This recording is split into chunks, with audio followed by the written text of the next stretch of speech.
Shalom untuk saudara pendengar yang dikasihi Tuhan Yesus Kristus. Selamat siang dan salam sejahtera untuk kita semuanya. Selamat datang kembali di renungan siang dan doa siang pada hari ini. Semoga saudara yang terkasih dalam keadaan sehat selalu. Kiranya damai dan sukacita Roh Kudus melimpah di dalam hati dan pikiran saudara saat ini. Sebelum kita mulai renungan pada siang hari ini, marilah kita bersama-sama berdoa. Bapa di kerajaan sorga, terima kasih atas penyertaan yang Engkau berikan kepada saya atas siang hari yang indah ini. Terima kasih telah memberi saya kesempatan untuk selalu dapat bersyukur atas segala pekerjaan yang aku kerjakan. Maka dari itu, saya mohon sertailah selalu diri ini sepanjang hari ini. Terima kasih atas berkat Tuhan hingga saat ini aku masih bisa merasakan kebaikan Tuhan dan buatlah agar bibirku selalu mengucap syukur kepadamu. Tuhan Yesus Kristus, terima kasih pada saat ini saya masih bisa bekerja. Tuhan, saat ini saya akan memulai pekerjaan saya. Berkatilah pekerjaan ini dan sertailah sepanjang saya selama bekerja pada hari ini, agar menjadi berkat bagiku, bagi keluargaku dan juga tempat saya bekerja. Berkati seluruhnya di siang hari ini agar berjalan dengan baik dan menjadi berkat untuk kami jalani bersama dengan anak Tuhan yang lainnya. Dalam nama Tuhan Yesus, aku berdoa. Amin. Sahabat saudara rohani, pembacaan ayat emas Alkitab renungan kita siang hari ini. Nats bacaan kita siang hari ini adalah, berikanlah kepada Kaisar apa yang wajib kamu berikan kepada Kaisar dan kepada Allah apa yang wajib kamu berikan kepada Allah. Tertulis di dalam kitab Matius 22 ayat 21. Bacaan kita pada siang ini terambil dari kitab Matius 22 ayat 15 sampai dengan ayat 22. Kemudian pergilah orang-orang Farisi, mereka berunding bagaimana mereka dapat menjerat Yesus dengan suatu pertanyaan.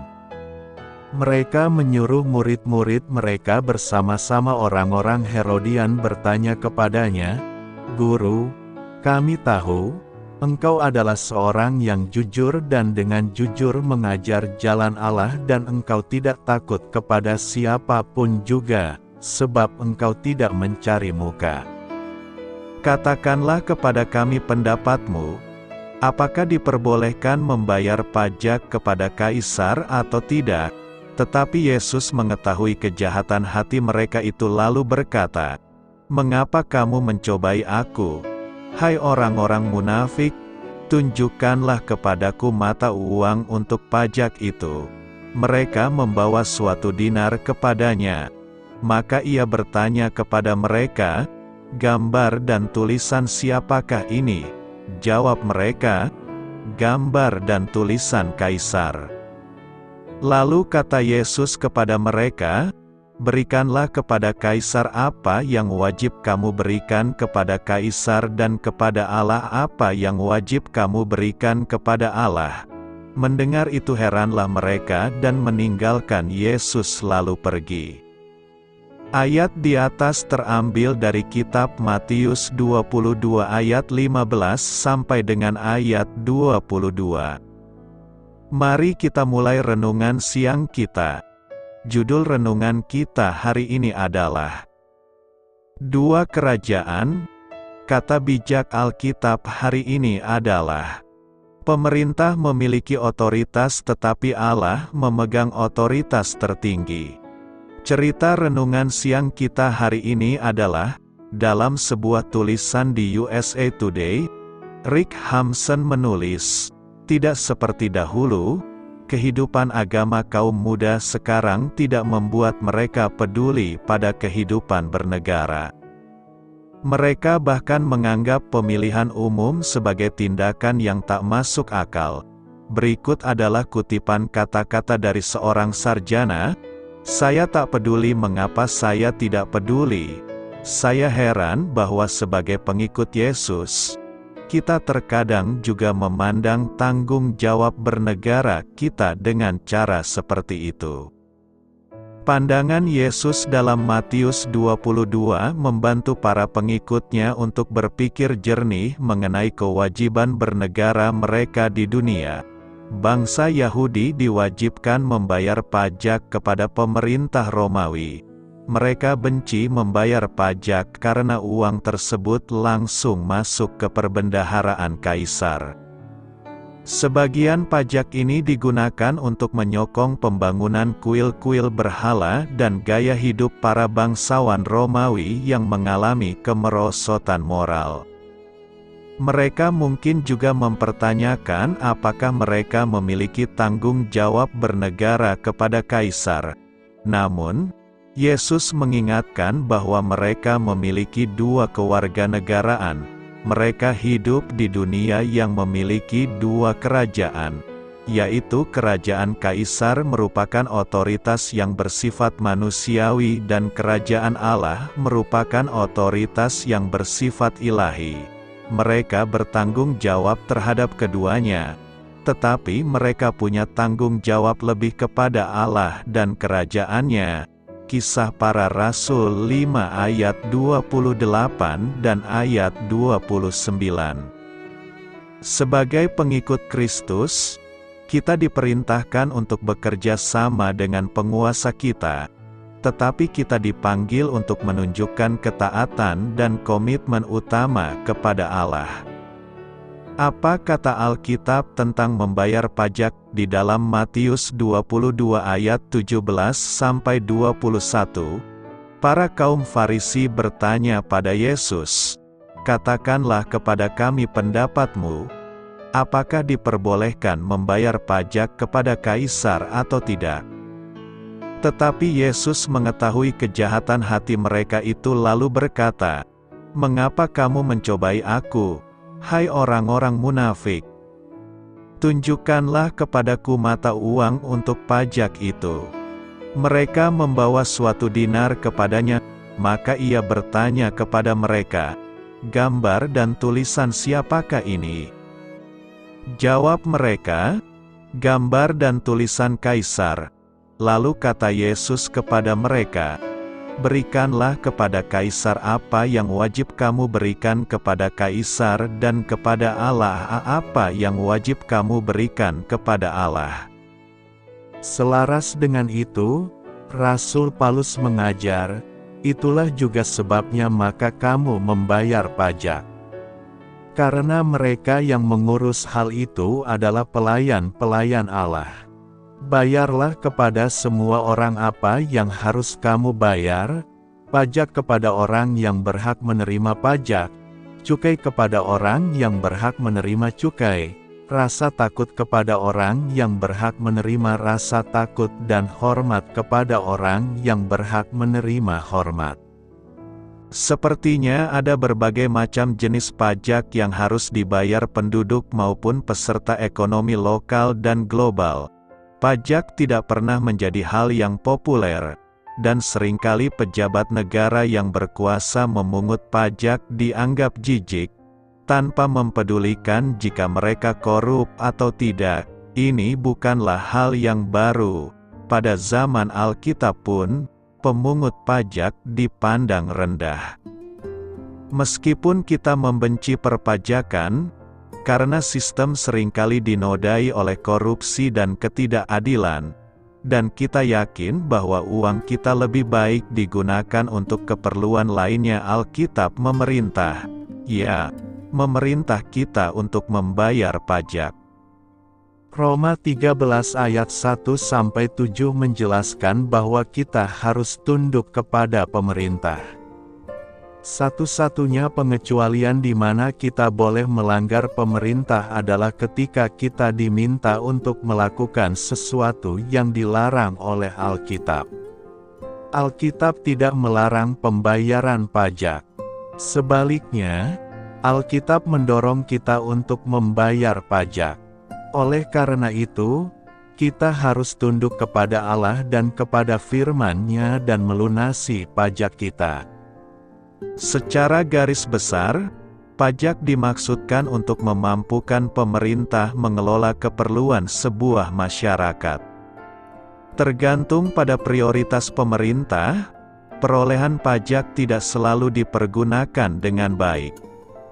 Salah satu keberatan yang paling sering dilontarkan ialah bahwa uang pajak disalahgunakan oleh pemerintah dan bahkan dipakai untuk agenda jahat oleh pemerintahan itu. Akan tetapi, hal itu bukan urusan kita. Ketika Yesus berpesan, "Berikanlah kepada Kaisar," pemerintah Romawi pada waktu itu bukan pemerintah yang baik. Ketika Paulus memerintah supaya pengikut Kristus membayar pajak, Kaisar Nero, salah satu kaisar terjahat di sepanjang sejarah, memimpin kerajaan itu. Kita harus membayar pajak meskipun pemerintahan yang menjabat tidak menghormati Allah. Kita bebas untuk mengambil setiap pengurangan, atau PTKP, yang menjadi bagian kita. Kita tidak perlu membayar jumlah maksimum yang bisa kita bayar. Jika pemerintah memberi keringanan, maka Anda boleh mempergunakannya. Jika ada cara yang sah untuk melindungi harta supaya tidak dikenakan pajak, maka cara itu boleh digunakan juga. Namun kita perlu menekankan bahwa metode menghindari pajak yang melanggar hukum atau tidak jujur harus ditolak mentah-mentah. Roma 13 ayat 2 mengingatkan kita, sebab itu barang siapa melawan pemerintah, ia melawan ketetapan Allah dan siapa yang melakukannya, akan mendatangkan hukuman atas dirinya. Umat Kristen tahu bahwa apapun yang kita miliki semuanya adalah milik Allah. Kita hanya pengelola dan dipanggil untuk menginvestasikan uang itu serta sumber daya lainnya untuk hal-hal yang bernilai kekal. Kita dipanggil untuk memelihara keluarga kita dan memberi dengan murah hati adalah bijaksana jika kita membiasakan diri untuk menabung dan tentunya menggunakan uang untuk diri sendiri dengan bersyukur kepada Allah atas anugerah-Nya juga diperbolehkan. Membayar pajak adalah kewajiban setiap warga negara, dan umat Kristen dipanggil untuk menjadi warga negara yang baik. Umat Kristen, pada akhirnya, adalah penghuni surga. Selain membayar pajak, kita perlu berinvestasi di dalam kerajaan Allah yang kekal. Apa yang Yesus maksudkan ketika Dia berkata, "Aku tidak pernah mengenal kamu, berangkat dariku"? Yesus berkata, "Kalau begitu aku akan mengatakan dengan jelas kepada mereka, Aku tidak pernah mengenal kamu, enyahlah daripadaku. Hai kamu orang-orang yang berbuat jahat." Rasanya aneh mendengar Tuhan kita yang Maha Tahu berkata bahwa ada sesuatu atau seseorang yang tidak Dia ketahui. Yesus di sini tidak merujuk pada pengetahuan intelektual, tetapi pada pengetahuan relasional. Untuk memahami sebuah ayat, selalu dimulai dengan konteksnya. Yesus mengakhiri khotbahnya di bukit dengan peringatan terakhir tentang iman yang sejati. Yesus meramalkan bahwa nabi-nabi Kristen palsu akan datang seperti serigala berbulu domba. Mereka mungkin menggunakan semua perkataan Tuhan yang benar dan bahkan memperlihatkan kuasa yang mengesankan, namun mereka tidak akan menjadi milik Tuhan. Tidak setiap orang yang berseru kepadaku, "Tuhan, Tuhan," akan masuk ke dalam kerajaan surga, melainkan hanya dia yang melakukan kehendak Bapa-Ku yang di surga. Banyak orang akan berkata kepadaku pada hari itu, Tuhan, Tuhan, bukankah kami bernubuat dengan nama-Mu dan dengan nama-Mu mengusir setan dan melakukan banyak mukjizat dengan nama-Mu? Lalu aku akan mengatakan kepada mereka dengan jelas, Aku tidak pernah mengenal kamu. Enyahlah daripadaku, hai kamu para pelaku kejahatan. Dalam kata-kata Yesus pada hari penghakiman, kita melihat beberapa kebenaran penting, bukan pernyataan lisan bahwa seseorang mengikuti Yesus yang menyelamatkan. Kekristenan nominal tidak bisa menyelamatkan, juga. Ini bukanlah demonstrasi wawasan rohani atau kuasa yang menyelamatkan. Seseorang mungkin tampak seperti orang Kristen di mata orang lain, namun tetap menjadi pelaku kejahatan di mata Tuhan dan dijauhkan dari hadirat-Nya. Hanya mereka yang melakukan kehendak Bapa dan mengenal Tuhan yang akan masuk surga. Lalu, apa kehendak Bapa? Beberapa pria pernah datang kepada Yesus dengan pertanyaan tentang apa yang Allah tuntut dari mereka. Mereka bertanya kepadanya, "Apakah yang harus kami lakukan untuk melakukan pekerjaan yang Allah tuntut?" Yesus menjawab, "Pekerjaan Allah adalah ini, percaya kepada Dia yang diutusnya. Allah ingin kita beriman kepada Anak-Nya. Inilah perintahnya, percaya kepada nama Anak-Nya, Yesus Kristus. Mereka yang dilahirkan kembali karena iman kepada Kristus akan menghasilkan perbuatan baik untuk kemuliaan Allah." Ketika Yesus berkata, "Aku tidak pernah mengenal kamu," kepada murid-murid yang berpura-pura, yang Dia maksudkan adalah Dia tidak pernah mengakui mereka sebagai murid sejati atau sahabat-sahabatnya. Dia tidak pernah memiliki kesamaan atau menyetujui mereka. Mereka bukan sanak keluarganya. Kristus tidak berdiam di dalam hati mereka, dan pikirannya pun tidak ada di dalam mereka. Dalam semua hal ini dan lebih banyak lagi, Yesus tidak pernah mengenal mereka. Perhatikan bahwa Yesus tidak memutuskan hubungan di sini, tidak pernah ada hubungan yang terputus. Meskipun kata-kata mereka terdengar muluk-muluk dan semangat keagamaan mereka terlihat mencolok, mereka tidak memiliki keintiman dengan Kristus. Jadi ternyata yang penting bukanlah kita mengenal Tuhan pada tingkat tertentu, tapi Tuhan mengenal kita. Seperti yang Paulus jelaskan, barang siapa mengasihi Allah, ia dikenal oleh Allah. Tuhan menggembalakan kawanan domba-Nya seperti seorang gembala, dan Dia mengetahui siapa domba-dombanya. Kata-kata sedih, "Aku tidak pernah mengenal kamu. Enyahlah daripadaku, kamu yang melakukan kejahatan." Dalam Matius 7 ayat 23 menunjukkan bahwa Yesus memang Maha Tahu. Dia tidak mengenal mereka seperti yang Dia ketahui jika mereka adalah pengikut-Nya. Namun Dia mengetahui hati mereka. Mereka penuh dengan kejahatan. Kutukan Yesaya terhadap kemunafikan sangat cocok dengan kelompok ini. "Bangsa ini datang mendekati aku dengan mulutnya dan memuliakan aku dengan bibirnya, padahal hatinya jauh daripadaku." Para pelaku kejahatan yang Yesus tidak kenal adalah orang Kristen palsu, guru palsu, dan penganut agama palsu. Mereka yang disuruh menjauh dari hadirat Tuhan tidak akan mengambil bagian dalam nikmat kerajaan. Di luar ada anjing-anjing, orang-orang yang mengamalkan ilmu gaib, orang-orang yang tidak bermoral, para pembunuh, para penyembah berhala, dan setiap orang yang mencintai dan melakukan kebatilan. Mereka akan dilemparkan ke dalam kegelapan, di mana akan ada tangisan dan kertakan gigi. Orang-orang Kristen palsu yang menurut Yesus tidak pernah ia kenal tidak akan menghasilkan buah roh, sebaliknya, mereka akan menghasilkan hal yang sebaliknya, yaitu perbuatan daging.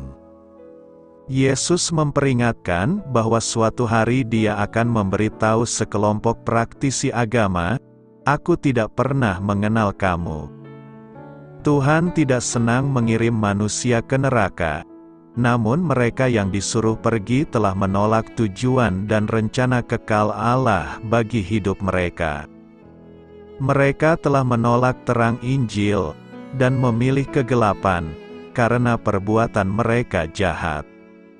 Pada saat penghakiman, mereka mencoba membenarkan diri mereka sendiri sebagai orang yang layak masuk surga berdasarkan perbuatan mereka, nubuatan, pengusiran setan, mukjizat, namun tidak seorang pun akan dibenarkan karena perbuatannya sendiri, meskipun mengaku melakukan semua pekerjaan baik ini dalam nama Kristus. Mereka gagal melakukan satu-satunya pekerjaan Allah yang penting, beriman kepada Dia yang diutus. Maka Yesus, Hakim yang adil, menghukum mereka untuk terpisah selamanya darinya. Sesat jika tidak mengerti kitab suci. Matius 22 ayat 29 berkata, Yesus menjawab mereka, "Kamu sesat, sebab kamu tidak mengerti kitab suci maupun kuasa Allah." Sebagai orang percaya, sejatinya kita harus percaya pada kitab suci. Karena dari kitab sucilah sumber iman dan pengajaran iman bagi kita. Dengan belajar isi kitab suci maka kita akan beroleh hikmat dan kekuatan dari Tuhan. Memang harus diakui ada banyak kesulitan dan rintangan bagi kita untuk memahami isi kitab suci dengan baik dan benar. Untuk mengerti kitab suci, kita perlu mempelajari firman Tuhan dengan tekun, serta berdoa meminta petunjuk Roh Kudus. Sehingga kita dapat memahami kitab suci dengan penafsiran yang benar dan dapat dipertanggungjawabkan.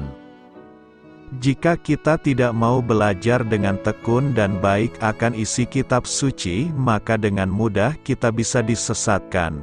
Penyesatan yang sering terjadi dalam pemahaman isi kitab suci adalah: pertama, adanya kelompok yang berusaha menambahkan kebenaran kitab suci.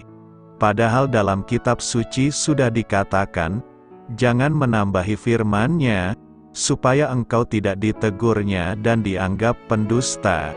Bahkan penulis kitab Wahyu juga mengatakan, "Aku bersaksi kepada setiap orang yang mendengar perkataan-perkataan nubuat dari kitab ini. Jika seorang menambahkan sesuatu kepada perkataan-perkataan ini, maka Allah akan menambahkan kepadanya malapetaka-malapetaka yang tertulis di dalam kitab ini."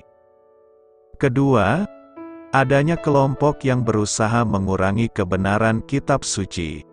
Penulis kitab Wahyu berkata, "Dan jikalau seorang mengurangkan sesuatu dari perkataan-perkataan dari kitab nubuat ini, maka Allah akan mengambil bagiannya dari pohon kehidupan dan dari kota kudus." Seperti yang tertulis di dalam kitab ini, bentuk penyesatan ini adalah dengan meniadakan ajaran-ajaran tertentu yang ada dalam Alkitab. Ketiga, adanya kelompok yang hanya menekankan sebagian kebenaran kitab suci.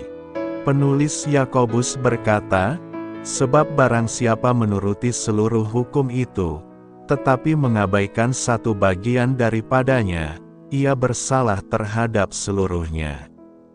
Ajaran ini tidak mengajarkan kebenaran Alkitab secara utuh dan seimbang. Yesus pernah mengecam orang-orang Farisi dan ahli-ahli Taurat karena mereka begitu menekankan hukum-hukum agama, namun mengabaikan esensi dari hukum itu, yaitu keadilan, belas kasihan dan kesetiaan. Dalam kehidupan modern ini berkembang banyak ajaran yang tidak seimbang, misalnya teologi kemakmuran. Teologi ini menitik beratkan bahwa orang Kristen sejati pasti kaya, sehat serta diberkati melimpah. Kemiskinan dipandang sebagai kutuk dan orang Kristen yang miskin berarti kurang iman. Ukuran kekristenan diukur dari kesuksesan materi. Hal ini mendorong banyak orang untuk mengikut Yesus hanya demi mencari kekayaan materi. Padahal kemakmuran yang dibicarakan Alkitab bukan hanya berbicara melulu tentang hal materi. Dan selain berbicara tentang kemakmuran, Alkitab juga banyak berbicara tentang penderitaan. Jadi penekanan yang tidak seimbang terhadap suatu kebenaran akan menyesatkan. Alkitab banyak berbicara tentang hal-hal yang harus diajarkan secara lengkap dan seimbang. Misalnya tentang buah roh dan karunia roh, berkat dan kutuk, hal rasional dan supranatural, ibadah korporat dan ibadah individu, dan lain-lain. Kebenaran yang tidak lengkap akan menyesatkan. Karena itu, marilah memahami isi kitab suci dengan baik dan seimbang agar kita tidak mudah disesatkan. Banyak yang dipanggil tetapi sedikit yang dipilih, panggil tetapi sedikit yang dipilih. Hari ini kita akan membahas tema, banyak yang dipanggil, tetapi sedikit yang dipilih. Pernyataan ini merupakan intisari dari perumpamaan tentang perjamuan kawin yang diberikan oleh Yesus. Makna dari pernyataan ini adalah bahwa meskipun undangan Allah terbuka untuk banyak orang, hanya sebagian kecil yang benar-benar akan dipilih atau diterima dalam kerajaan surgawi. Dalam perumpamaan ini, seorang raja mengadakan perjamuan kawin untuk anaknya dan mengundang banyak orang. Tetapi ketika waktunya tiba, banyak yang tidak mau datang. Raja kemudian mengirim hamba-hambanya untuk mengundang orang lain, termasuk orang-orang yang buruk, untuk mengisi perjamuan tersebut. Namun, ada seorang tamu yang datang tanpa memakai pakaian pesta, dan ia diusir oleh raja. Perumpamaan ini mengandung beberapa pesan rohani. Salah satu pesan yang muncul adalah tentang respons manusia terhadap panggilan Allah. Panggilan Allah untuk mengikutinya seringkali diabaikan atau dianggap enteng oleh banyak orang. Pesan, banyak yang dipanggil, tetapi sedikit yang dipilih, dalam konteks ini menggarisbawahi bahwa banyak orang mendengar panggilan Allah atau Injilnya, tetapi hanya sedikit yang benar-benar memilih untuk mengikutinya dengan setia dan merespons panggilannya dengan benar. Ini adalah pengingat tentang pentingnya tanggapan yang tulus dan kesediaan untuk mengikuti ajaran dan panggilan Allah. Perumpamaan ini juga menyampaikan pesan tentang pentingnya memiliki persiapan yang benar ketika kita datang kepada Allah, yang diilustrasikan melalui adegan tamu yang tidak memakai pakaian pesta yang layak. Ini mengingatkan kita untuk menjalani hidup kita dengan kesucian dan kekudusan saat kita menghadap Tuhan.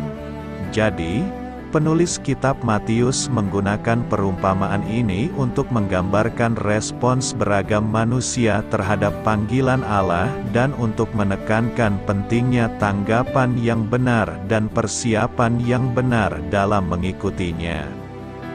Pertanyaan kita sekarang adalah bagaimanakah cara raja mengundang orang dalam perjamuan kawin anaknya? Cara raja mengundang orang untuk menghadiri perjamuan kawin anaknya, berdasarkan kitab Matius 22 ayat 14, adalah: pertama, raja mengundang orang yang terhormat. Raja pertama-tama mengundang sejumlah orang untuk menghadiri perjamuan kawin anaknya.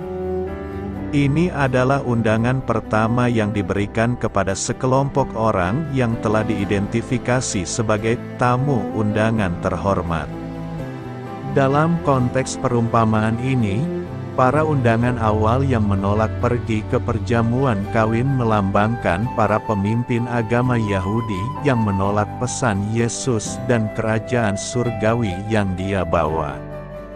Namun, tampaknya banyak dari para pemimpin agama Yahudi tidak mau datang. Mereka memberikan berbagai alasan dan penjelasan mengapa mereka tidak bisa atau tidak ingin menghadiri perjamuan tersebut. Kedua, Raja mengundang warga jemaat. Setelah para pemuka agama Yahudi menolak undangan Raja, maka ia pun mengundang warga jemaat. Ternyata, warga jemaat pun punya banyak alasan untuk tidak bisa hadir, seperti mereka pergi ke ladangnya, ke kantor, mengurus usahanya, dan bahkan ada yang menangkap hamba-hamba raja itu, menyiksa dan membunuhnya. Ini merujuk kepada peristiwa penyaliban Yesus sebagai hamba Tuhan yang datang mengundang umatnya memasuki kerajaan Allah. Ketiga, Raja mengundang orang-orang biasa dan orang-orang yang dianggap berdosa. Kali ini, Raja memerintahkan agar hamba-hamba tersebut mengundang siapapun yang mereka temui, baik yang baik maupun yang buruk, untuk menghadiri perjamuan tersebut. Ini menunjukkan bahwa Raja ingin memenuhi ruang perjamuan dengan siapapun yang bersedia datang. Tamu ini mewakili orang-orang yang menerima Injil dan mengikuti Yesus. Renungkan, apa yang kita renungkan pada minggu ke-19 setelah Trinitatis ini? Refleksi atas tema, banyak yang dipanggil, tetapi sedikit yang dipilih dalam konteks kitab Matius 22 ayat 1-14 dapat mencakup beberapa aspek penting. Berikut beberapa refleksi yang dapat diambil dari tema ini. Pertama, pentingnya tanggapan pribadi. Pesan utama dari tema ini adalah pentingnya tanggapan pribadi terhadap panggilan Allah. Meskipun panggilan Allah mungkin diberikan kepada banyak orang, akhirnya keputusan untuk mengikutinya adalah tindakan pribadi. Ini meminta kita untuk merenungkan apakah kita telah merespons panggilan Allah dengan tulus dan setia dalam hidup kita. Kedua, berpakaian yang baiklah dalam menghadiri pertemuan dengan Allah. Arti pentingnya pakaian yang baik dalam perumpamaan tentang perjamuan kawin dalam kitab Matius 22 ayat 1-14 adalah simbolik dan mengandung pesan moral dan rohani yang dalam. Dalam perumpamaan tersebut, fokus pada pakaian yang baik adalah sebagai tanda atau representasi yang menggambarkan persiapan dan kekudusan yang diperlukan dalam menghadap Allah dan mengikutinya. Berikut adalah beberapa aspek penting dari arti pakaian yang baik dalam konteks perumpamaan ini. Ketaatan dan persiapan rohani. Pakaian yang baik adalah lambang ketaatan dan persiapan rohani. Tamu yang hadir ke perjamuan kawin dalam pakaian pesta yang layak menggambarkan mereka yang hidup dalam ketaatan kepada Allah, mematuhi ajarannya, dan hidup dalam kesucian. Persiapan untuk menghadap Tuhan. Pakaian yang baik mencerminkan persiapan seseorang untuk menghadap Tuhan. Ketika kita datang kepada Allah, kita harus siap dengan hati yang tulus dan kesucian. Pakaian yang baik menggambarkan kesiapan untuk berdiri di hadapan Allah dengan rendah hati. Persiapan untuk kerajaan surgawi. Dalam konteks perumpamaan, pakaian pesta menggambarkan kesiapan untuk masuk ke dalam kerajaan surgawi yang disimbolkan oleh perjamuan kawin. Orang-orang yang dipilih oleh Raja adalah mereka yang siap untuk masuk ke dalam kerajaan Allah, yang menuntut kesetiaan dan persiapan rohani. Persiapan dalam kehidupan Kristen. Pesan dari pakaian yang baik dalam perumpamaan ini dapat diterapkan pada kehidupan Kristen sehari-hari. Ini mengingatkan kita akan pentingnya hidup dalam ketaatan dan kesucian, serta mematuhi ajaran-ajaran Yesus dan nilai-nilai agama. Pakaian yang baik dalam kehidupan Kristen adalah simbol persiapan rohani dan ketaatan kepada Allah. Ketiga, sambutlah hamba Tuhan dengan baik. Salah satu pelajaran utama dari perumpamaan ini adalah bahwa kita harus merespons panggilan dan undangan Tuhan dengan tulus. Ketika hamba Tuhan datang kepada kita membawa pesan atau pelayanan Tuhan, kita seharusnya meresponsnya secara positif dan terbuka. Ketika kita menyambut seorang hamba Tuhan, kita harus memberikan kehormatan dan penghargaan yang pantas kepada mereka. Ini mencakup penghargaan terhadap pelayanan dan pesan yang mereka bawa. Menghormati hamba Tuhan adalah bagian dari menghormati panggilan dan pelayanan yang mereka bawa atas nama Tuhan. Kita harus menerima pelayan Tuhan dengan keterbukaan dan sikap yang ramah. Ini mencakup mendengarkan dengan seksama pesan yang mereka bawa, bertanya jika ada pertanyaan, dan memberikan perhatian kepada pelayanan mereka. Karena itu, jadilah orang yang terpilih dari undangan Tuhan kepada kita. Selamat memulai karya dalam minggu ini untuk Tuhan. Doa saya menyertai saudara sekalian. Saya memberkati Anda agar sewaktu Anda mencarinya dari Dia, Bapa Surgawi Anda akan memberikan bagi Anda roti harian Anda. Dalam nama Yesus Kristus, Tuhan yang berkuasa atas alam semesta dan menuntun kita kepada iman yang menyelamatkan, Tuhan Yesus menyertai senantiasa. Tuhan memberkati.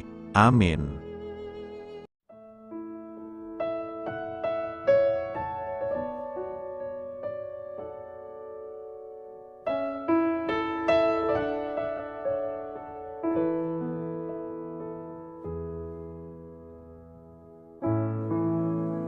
Demikianlah renungan firman Tuhan pada siang hari ini.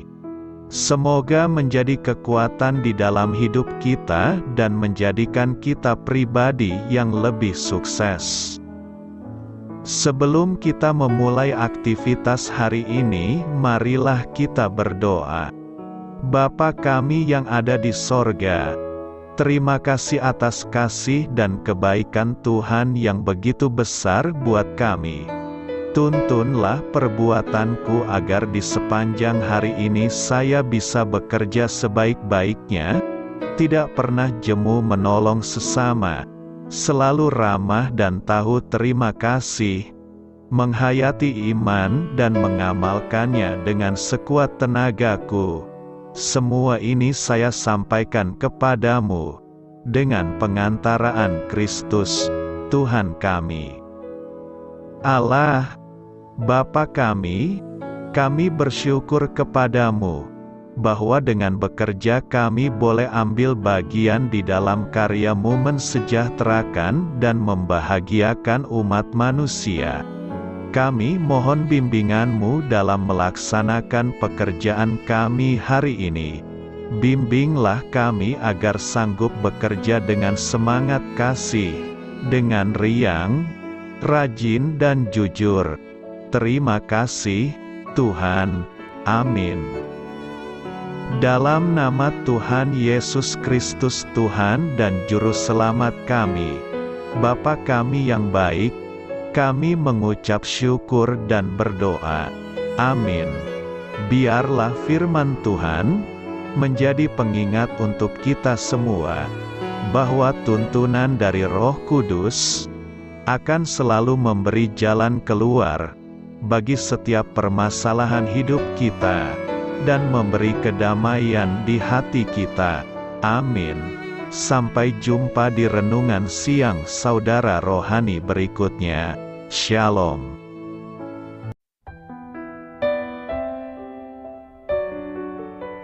Halo untuk semua pendengar saudara rohani yang terkasih di dalam nama Tuhan Yesus Kristus dimanapun berada. Mari dukung kami, tim redaksi Renungan Harian Saudara Rohani dengan cara memberikan bantuan, kritik dan masukan. Saudara dapat memberikan masukan melalui kolom komentar di bawah atau mengirim kepada kami langsung melalui email yang tertera di layar Anda, saudararohani@gmail.com. Jika saudara terberkati melalui renungan ini, saudara dapat mendoakan kami dan memberikan bantuan lainnya dengan mengirim email kepada kami. Saya berdoa agar saudara sekalian bahagia dan sehat selalu. Amin.